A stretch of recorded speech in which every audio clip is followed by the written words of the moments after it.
الحمد لله الحمد لله نحمده ونستعينه ونستغفره ونعوذ بالله من شرور أنفسنا ومن سيئات أعمالنا من يهده الله فلا مضل له ومن يضلل فلن تجد له وليا مرشدا ونشهد أن لا إله إلا الله وحده لا شريك له ونشهد أن محمدا عبده ورسوله أرسله بالحق بشيرا ونذيرا وداعيا إلى الله بإذنه وسراجا منيرا فقد قال الله تعالى في كلامه المجيد والفرقانه الحميد أعوذ بالله من الشيطان الرجيم بسم الله الرحمن الرحيم إن الله وملائكته يصلون على النبي يا أيها الذين آمنوا صلوا عليه وسلموا تسليما اللهم صل على محمد وعلى آل محمد كما صليت على إبراهيم وعلى آل إبراهيم إنك حميد مجيد اللهم بارك على محمد وعلى آل محمد كما باركت على إبراهيم وعلى آل إبراهيم إنك حميد مجيد اللهم صل وسلم وبارك عليه মুআজ্জাজ মুকাররম সম্মানিত মুসলিম কিরাম লাখো কোটি শুকরিয়া মহান রব্বুল আলামিনের পবিত্র দরবারে যেই মহান মনিব মহান রব্বুল আলামিন আমাদেরকে অত্যন্ত ভালোবেসে দয়া করে মায়া করে যাচাই বাছাই করে পৃথিবীর যাবতীয় ফিতনা ফাসাদ থেকে মুক্ত করে নিজের ব্যক্তিগত পারিবারিক সামাজিক রাষ্ট্রীয় আন্তর্জাতিক সকল পর্যায়ের ঝামেলা থেকে মুক্ত করে শয়তানের যাবতীয় বেলাজাল ছিন্ন করে একমাত্র মহান রব্বুল আলামিনের গোলামি করার উদ্দেশ্যে পৃথিবীর মাঝে সর্বোত্তম স্থান আল্লাহর ঘর মসজিদে এসে যথাসময়ে উপস্থিত হওয়ার জন্য তৌফিক দান করলেন, সুস্থ রাখলেন, নিরাপদে রাখলেন, মন মানসিকতা দিলেন। সেই জন্যই মহান মনিব মহান রব্বুল আলামিনকে আমরা সকলেই মিলে অন্তরস্থল থেকে অন্তরের সবটুকু ভালোবাসা নিবেদন করে শুকরিয়া জানাবো, কৃতজ্ঞতা জানাবো। সকলে জোরে জোরে কালিমাতুশ শুকুর বলি আলহামদুলিল্লাহ। হাজারো কোটি দরুদ সালাম মানবতার মহান শিক্ষক, মানবতার মুক্তি দিশারি বিশ্বনবী সাইয়্যিদুল মুরসালিন ইমামুনা কুদওয়াতুনা হাবিবুনা সাদাতুনা তাবিবু কুলুবিনা হযরত মুহাম্মদুর রাসূলুল্লাহ সাল্লাল্লাহু আলাইহি ওয়াসাল্লামের উপর, এরই পাশাপাশি সমস্ত সাহাবা আজমাইন ও শুহাদা জামির ওয়াজন্য আদায় দিন কামনা করছি মহান রবের দরবারে আমিন। সম্মানিত ভাইরা, আমরা কথা বলতেছিলাম বিশ্বনবী হযরত মুহাম্মদুর রাসূলুল্লাহ সাল্লাল্লাহু আলাইহি ওয়াসাল্লামের সম্মান মর্যাদা নিয়ে। আজও আমরা এই টপিক্সের উপরে কিছু কথা বলার চেষ্টা করব ইনশাআল্লাহ। ওয়া তাওফীক ইল্লা বিল্লাহ। বিশ্বনবী সাল্লাল্লাহু আলাইহি ওয়াসাল্লামের মর্যাদা সম্মান এটা পৃথিবীর সর্বস্তরেই সবার উপরে, এটার বিকল্প কিছু হতে পারে না। কারণ বিশ্বনবী সাল্লাল্লাহু আলাইহি ওয়াসাল্লাম এমন এক মহামানব, যেই মহামানবের পূর্বে মহান আল্লাহ রাব্বুল আলামিন এই পৃথিবীর জমিনে অনেক নবী রাসূল পাঠিয়েছেন, কিন্তু সেই নবী রাসূল দুনিয়া থেকে বিদায় নেওয়ার সঙ্গে সঙ্গেই তাদের নবুয়তের যেই দাবি ছিল সেটাও কিন্তু বন্ধ হয়ে গেছে। তাদের যে শরিয়া আইন ছিল সেগুলোও বন্ধ হয়ে গিয়েছে। কিন্তু বিশ্বনবী সাল্লাল্লাহু আলাইহি ওয়াসাল্লামকে মহান আল্লাহ রাব্বুল আলামিন এমন সম্মান দিয়েছেন যে মুহাম্মদ সাল্লাল্লাহু আলাইহি ওয়াসাল্লাম এই জমিন থেকে, আব্দুল্লাহ ইবনে মুহাম্মদ দুনিয়া থেকে চলে যাবেন, কিন্তু এই মুহাম্মদ সাল্লাল্লাহু আলাইহি ওয়াসাল্লামের যেই নবুয়তের দাবি, যেই শরিয়া, যেই আইন বিধান, এটা কাল কিয়ামত পর্যন্ত চলতেই থাকবে। সুবহানাল্লাহি ওয়া বিহামদিহি। মুহাম্মদ ইবনে আব্দুল্লাহ এই দুনিয়া থেকে চলে যাবেন, কিন্তু মুহাম্মদ সাল্লাল্লাহু আলাইহি ওয়াসাল্লাম অর্থাৎ তার নবুয়তের দাবি এই দুনিয়া থেকে বিদায় হবে না।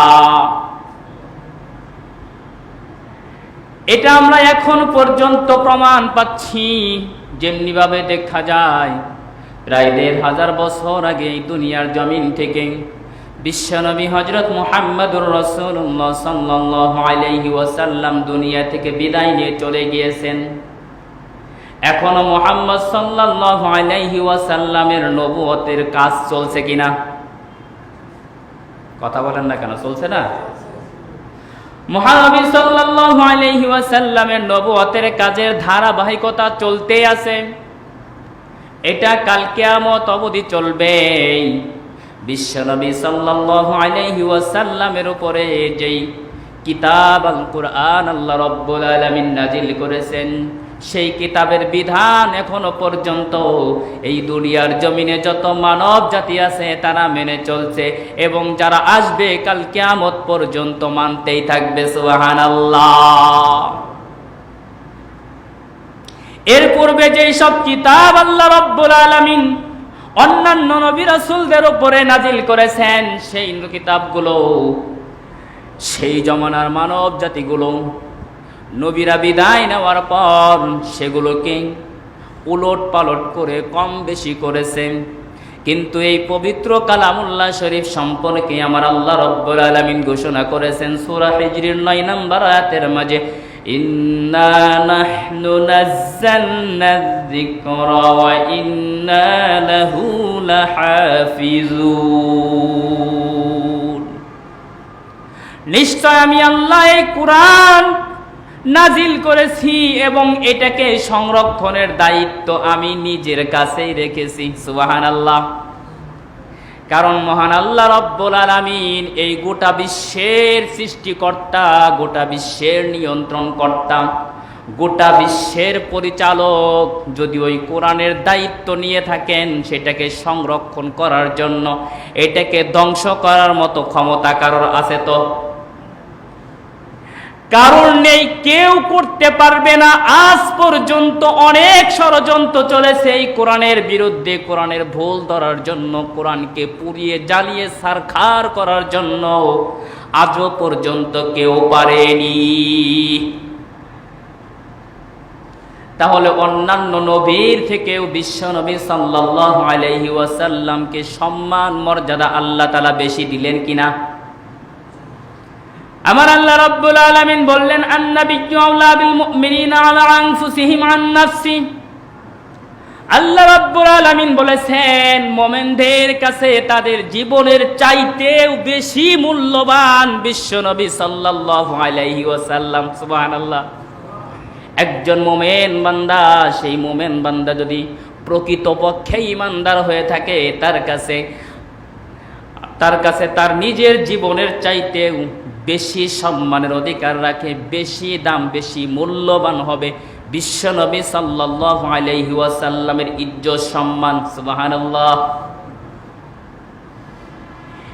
এতটুকু সম্মান আল্লাহ রাব্বুল আলামিন দিয়েই ক্ষান্ত হলেন না, বিশ্বনবী সাল্লাল্লাহু আলাইহি ওয়াসাল্লামকে এমন সম্মানে ভূষিত করলেন আমার আল্লাহ রাব্বুল আলামিন।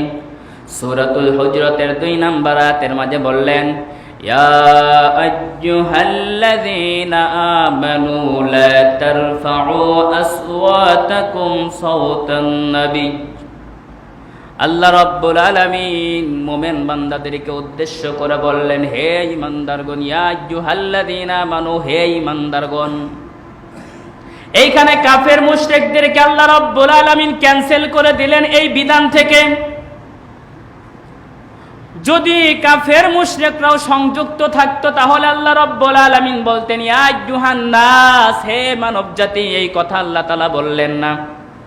আমার আল্লাহ বললেন, ইয়া আইয়ুহাল্লাযীনা আমানু, হে ঈমানদারগণ, লা তারফাউ আসওয়াতাকুম ফাওকা সাওতিন নবী।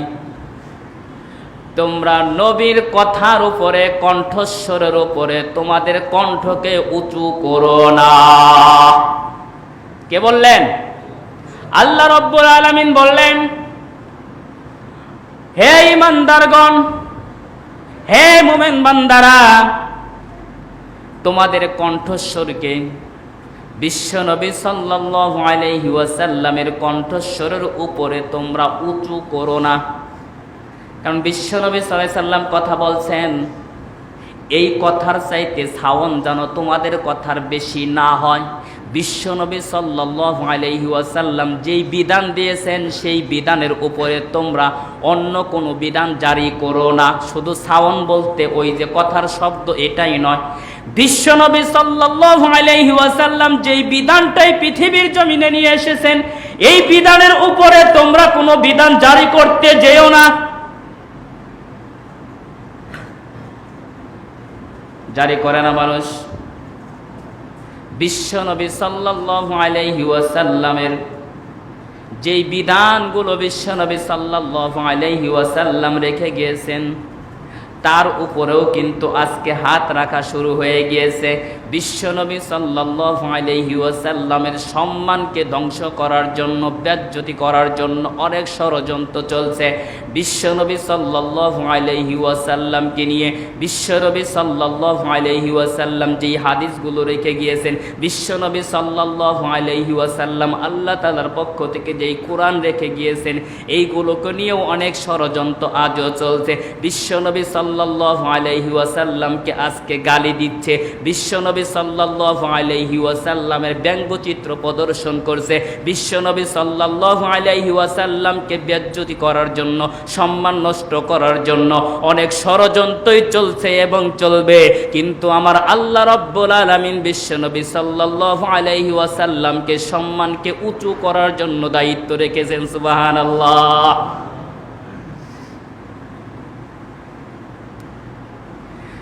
বিশ্বনবী সাল্লাল্লাহু আলাইহি ওয়াসাল্লামের সম্মান নষ্ট করার জন্য যতই ষড়যন্ত্র করুক না কেন বিশ্বনবী সাল্লাল্লাহু আলাইহি ওয়াসাল্লামের সম্মান কিঞ্চিত পরিমাণ নষ্ট করতে পারবে না। কারণ এটাকে উঁচু করার দায়িত্ব রেখেছেন কে? আল্লাহ রাব্বুল আলামিন। আলম নাশরাহ লাকা সাদরাক ওয়া ওয়াদা'না আনকা বিজরাকাল্লাযী আনকাদা যহরাক ওয়া রাফা'না লাকা যিকরাক। সূরা আলম নাশরাহ 4 নম্বর আয়াতের মাঝে আল্লাহ রাব্বুল আলামিন জানিয়ে দিলেন, আপনার সম্মান আমি নিজেই উঁচু করার দায়িত্ব রেখে দিয়েছি। আর যদি আল্লাহ রাব্বুল আলামিন কারোর দায়িত্ব নেন সেটাকে ধ্বংস করার জন্য যতই চেষ্টা করা হোক না কেন সেটাকে ধ্বংস করা সম্ভব হবে? তো সম্ভব হবে না। যেই কথা বললাম, আন-নাবিয়্যু আওলা বিল মুমিনিনা আলা আনফুসিহিম আন নাফসি, মুমিন বান্দাদের কাছে নিজের জীবনের চাইতেও বিশ্বনবী সাল্লাল্লাহু আলাইহি ওয়াসাল্লামের সম্মান অনেক বেশি, দাম অনেক বেশি, মূল্য অনেক বেশি। গত জুমাতে যে আলোচনাটা করেছিলাম, একটা ঘটনা হযরত ওমর রাদিয়াল্লাহু তাআলা আনহুর ঘটনা। বিশ্বনবী সাল্লাল্লাহু আলাইহি ওয়াসাল্লামের একটা বিচার ফায়সালা শুধুমাত্র মেনে নেয়নি, তার কল্লাটা নামিয়ে দিয়েছিলেন হযরত ওমর রাদিয়াল্লাহু তাআলা আনহু। ঘটনাটা হয়তোবা বারবার আপনারা অনেক শুনেছেন।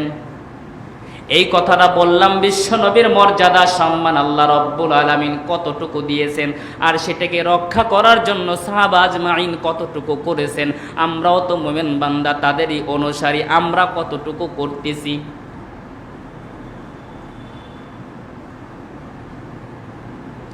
বিশ্বনবী সাল্লাল্লাহু আলাইহি ওয়াসাল্লামকে ওই সম্মান যদি আপনি দিতে চান, মর্যাদায় রাখতে চান, তাহলে আপনার জীবনের সর্বত্র বিশ্বনবী সাল্লাল্লাহু আলাইহি ওয়াসাল্লামকে অনুসরণ করে চলতে হবে। আপনার জীবনের সব জায়গায় সব সময় অনুসরণ করতে হবে কাকে? কারণ আল্লাহ রাব্বুল আলামিন বলেছেন, কুল ইন কুনতুম তুহিব্বুনাল্লাহ ফাত্তাবিউনি। আল্লাহ নবীকে আল্লাহ বললেন সূরা আল ইমরানের ৩১ নম্বর আয়াতের মাঝে, হে নবী আপনি বলে দিন, যদি তোমাদের কেউ আল্লাহ তাআলাকে ভালোবাসতে চাও, আমি মুহাম্মদকে তোমরা অনুসরণ করো। সুবহানাল্লাহ। মুহাম্মদ সাল্লাল্লাহু আলাইহি ওয়াসাল্লামকে অনুসরণ করতে হবে কতটুকু? মুহাম্মদ সাল্লাল্লাহু আলাইহি ওয়াসাল্লাম তো টুপি মাথায় দিতেন, এটা সুন্নাহ, এটাকে আমরা মাথায় দিয়েছি, অনুসরণ করলাম। দাড়ি রাখতেন, দাড়ি রাখা সুন্নাহ, আমরা রেখেছি, অনুসরণ করলাম। খাবারের পরে মিষ্টি খাওয়া সুন্নাহ, এটাও অনুসরণ করলাম। দুপুরে লাঞ্চের পরে কাইলুল্লাহ করা সুন্নাহ, এটাও অনুসরণ করলাম। মিলাদ পড়া সুন্নাহ, আমরা অনেকেই মনে করি।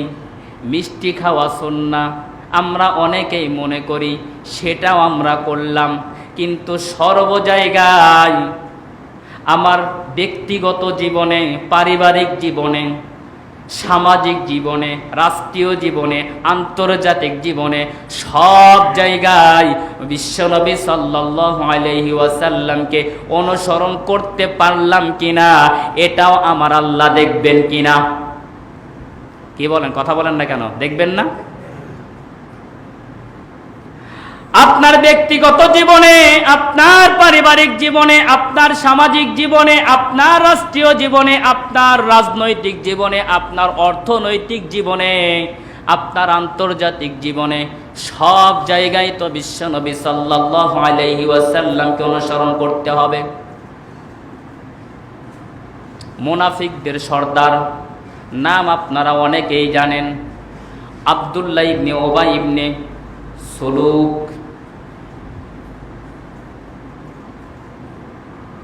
আব্দুল্লাহ ইবনে উবাই মুনাফিক সর্দার ছিলেন,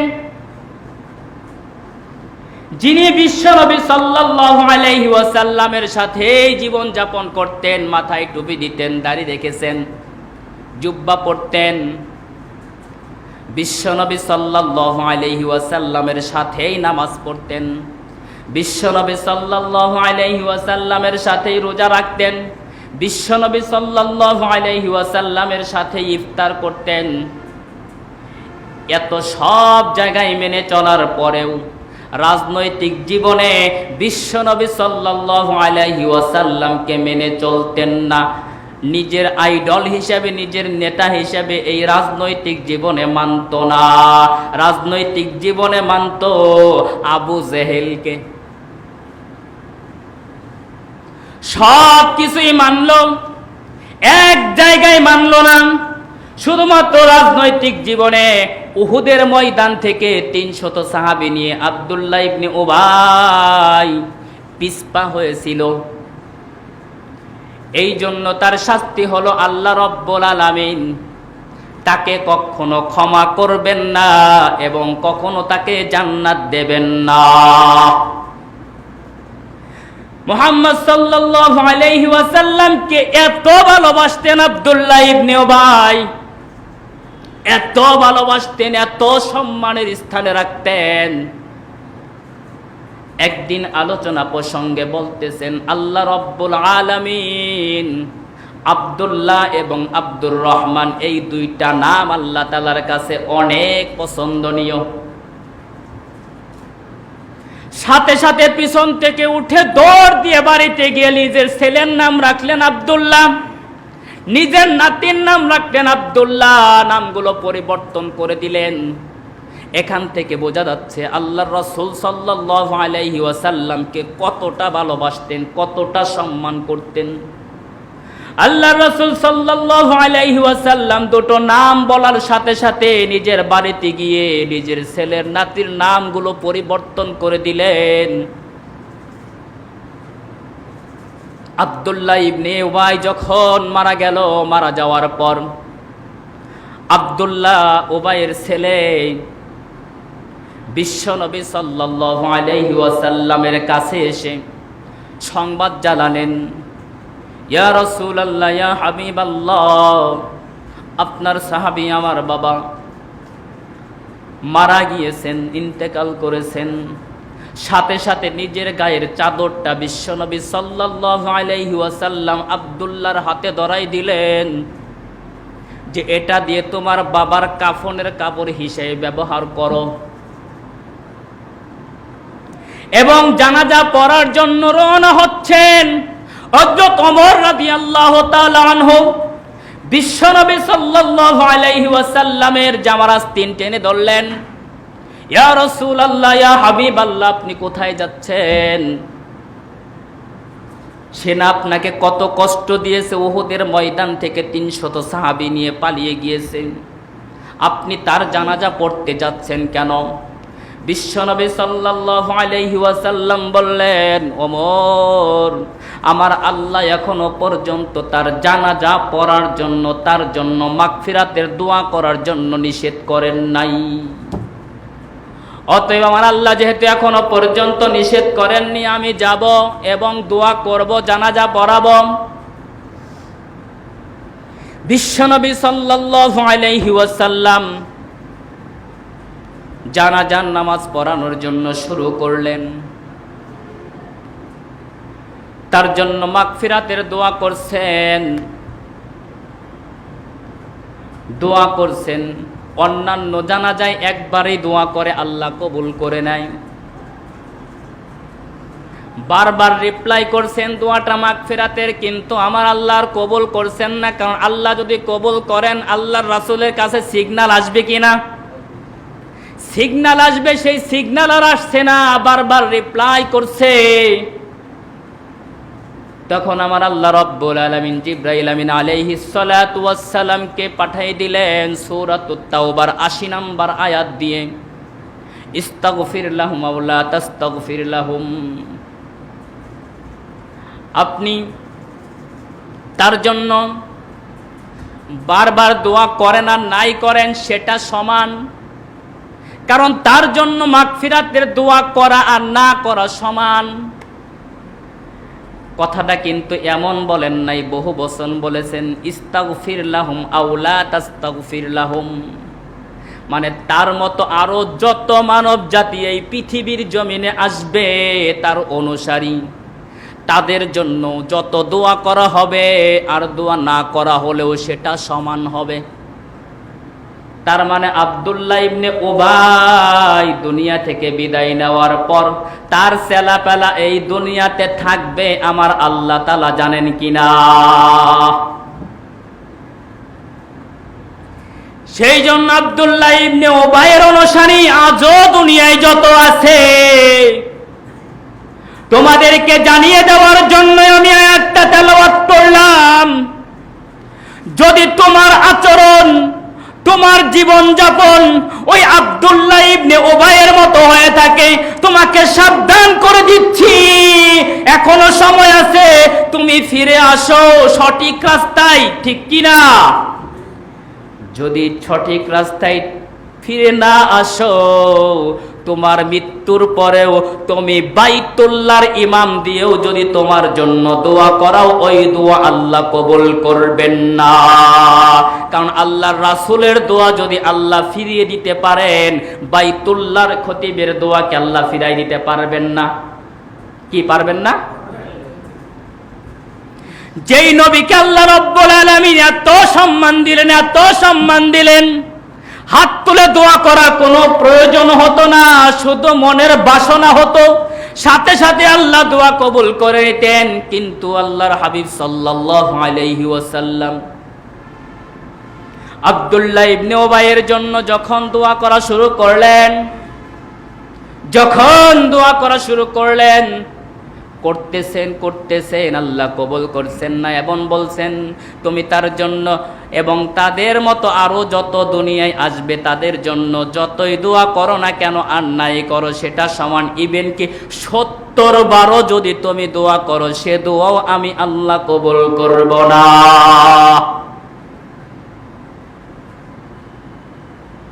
সাবঈনা মাররা, এই শব্দটুকু আল্লাহ রাব্বুল আলামিন 70 বার পর্যন্ত বলেছেন যে 70 বারও যদি তুমি দোয়া করো, সেই দোয়া আল্লাহ কবুল করবেন না। আল্লাহ রাসূল সাল্লাল্লাহু আলাইহি ওয়াসাল্লাম সিদ্ধান্ত নিলেন 70 বারের কথা আল্লাহ রাব্বুল আলামিন বললেন আমি 71 বার করব, আমি আরো বেশি করব। কারণ আল্লাহর রাসূল সাল্লাল্লাহু আলাইহি ওয়াসাল্লামের দিলটা ছিল খুব নরম। আমি আরো দোয়া করব, আল্লাহর কাছ থেকে ক্ষমা আনবই। আমার আল্লাহ রাব্বুল আলামিন পরে জবাব দিলেন 71 বার কেন, তুমি 70 বারের চাইতে বেশিও কেন, তুমি যদি কিয়ামত পর্যন্ত তার জন্য দোয়া করো, তোমার আল্লাহ তার জন্য দোয়া কবুল করবেন না। তাদের জন্য যতই দোয়া করো না কেন, সেই দোয়া আল্লাহ কবুল করবেন না। আমি দেখে অবাক হলাম, আজকে বাংলার জমিন, এই জমিনে 96% মুসলমানের বাংলাদেশ, এই জমিনে ইসকন একটা সংগঠন, হিন্দু খ্রিস্টান বৌদ্ধ ঐক্য সংগঠন, ঐক্য পরিষদ, এই পরিষদের সদস্যরা মুসলমানদের বিরুদ্ধে এই বাংলার জমিনে স্লোগান তুলতে সাহস পেয়েছে। দেখেছেন? এই গত সপ্তাহেই চট্টগ্রামে তারা স্লোগান দিয়েছে হেফাজতের বিরুদ্ধে, হেফাজতে ইসলামের বিরুদ্ধে, চরমনায়ের বিরুদ্ধে। আলেমদের মাঝে এক একজনের মতভেদ থাকতেই পারে, একজনের সাথে আরেকজনের মতের অমিল থাকতেই পারে, তাই বলে আমরা সবাই তো মুসলমান, ঠিক কিনা? একজন মুসলমানকে যদি আঘাত করা হয়, সকল মুসলমানের গায়ে আঘাতটা লাগার দরকার আছে না নাই? এই শয়তানগুলো এই দেশে বসবাস করে ভাড়াটিয়া হিসাবে বসবাস করেও মুসলমানদের বিরুদ্ধে স্লোগান তোলার সাহস পেয়েছে। এর পিছনে কারণ আছে না নাই? কারণ একটাই বন্ধু, আমার আপনার মতো অনেক নামধারী মুসলমান পিছনের দরজা দিয়ে তাদেরকে সহযোগিতা করে, ঠিক কিনা? যদি পিছনের দরজা দিয়ে তাদেরকে সাহস না জোগাতো, সহযোগিতা না করত, এই বাংলার জমিনে মুসলমানদের বিরুদ্ধে স্লোগান তুলবে তো দূরের কথা, মুসলমানদের পায়ের নিচেও তাদের স্থান হতো না, ঠিক কিনা? এটা কারণ কি? আমার আপনার মতো অনেক মুসলমান আছে যারা রাজনৈতিক পর্যায়ে অনেক বড় পদ নিয়ে বসে আছে, তাদের ছত্রছায়া থেকে এগুলো করে, ঠিক কিনা? কথা বলেন না কেন, ভয় পাচ্ছেন নাকি? আরে সত্য কথা তো মৃত্যুর আগ পর্যন্ত বলতেই হবে আপনাকে, যদি আপনি ইমানদার হয়ে থাকেন। যদি তাই না হতো, ওই হিন্দু বৌদ্ধ খ্রিস্টান ঐক্য পরিষদ কয়জন মাত্র, শতকরা 4 জন লোক, তারা দেশে থাকে গড় জামাইয়ের মতো, বারাটিয়ার মতো। তারা মুসলমানদের বিরুদ্ধে স্লোগান তোলে, ওই হেফাজতের আস্তানা ভেঙে দাও, চুরিয়ে দাও, চরমোনায় রাস্তানা ভেঙে দাও, চুরে দাও, তাদেরকে ধ্বংস করে দাও, জ্বালিয়ে দাও। এত বড় সাহস তারা কোথায় পাচ্ছে? যদি আমার আপনার মতো মুসলমানরা পিছনের দরজা দিয়ে তাদেরকে সহযোগিতা করে থাকো, তোমাদেরকে বলে দিচ্ছি, তুমি আল্লাহর রাসূলকে অনুসরণ যদি করে থাকো, তুমি যদি মুসলিম হয়ে থাকো, মুমিন বান্দা হয়ে থাকো, তাহলে তোমাকে ওই রাজনৈতিক জীবনেও আল্লাহর রাসূলকে অনুসরণ করতে হবে, ঠিক কিনা? যদি তা না করতে পারো তাহলে তোমার অবস্থা ওই আব্দুল্লাহ ইবনে উবাইয়ের মতোই হবে, এর চাইতে ব্যতিক্রম হতে পারে না, ঠিক কিনা? কারণ তুমি যতটুকু আল্লাহর রাসূলকে অনুসরণ করছো, তুমি যতটুকু ইসলাম মেনে চলছো, তোমার চাইতে কম মানতো না আব্দুল্লাহ ইবনে উবাই। কারণ আল্লাহর রাসূলের সহচর্যে থাকতো, আল্লাহর রাসূলের সাথে ইফতার করত, আল্লাহর রাসূলের পিছনে নামাজ পড়তো। তুমি আর কতটুকু ইসলাম মানো? তোমার চাইতে অনেক গুণে বেশি ইসলাম মেনে চলতো আব্দুল্লাহ ইবনে উবাই, ঠিক কিনা?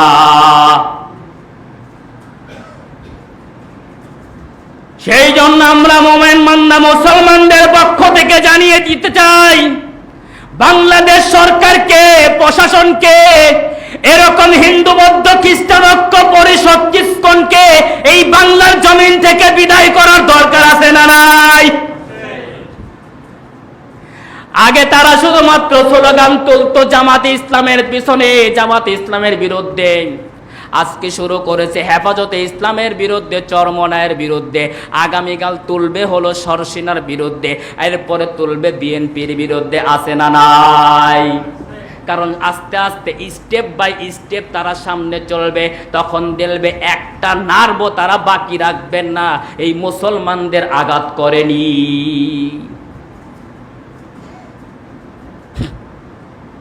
তাদের এই শক্তিকে দমন করা দরকার আছে না নাই?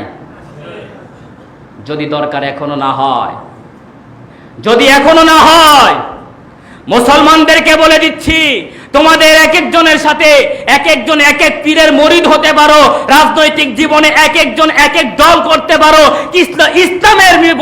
ইসলামের ব্যাপারে সবাই একমত যদি না হতে পারো, তাহলে হিন্দুস্তান এসে এই বাংলাদেশকে দখল করে নেবে, ঠিক কিনা? সেই সময় খুব বেশি দূরে নয়, এখনো সময় আছে, এখনো সময় আছে। আগে যখন জামাত ইসলামের বিরুদ্ধে স্লোগান তুলেছে, বিএনপির বিরুদ্ধে স্লোগান তুলেছে, কিছু কিছু আলেম নামদারি তারাও কিন্তু হেসেছে। ডক্টর জাকির নায়েকের লেকচার বন্ধ করার জন্য যখন এই হিন্দু বৌদ্ধ খ্রিস্টানরাই বাংলাদেশে স্লোগান তুলেছে, মিটিং মিছিল করেছে, তখন আমার আপনার মতো কিছু লেবাসদারি আলেম পর্যন্ত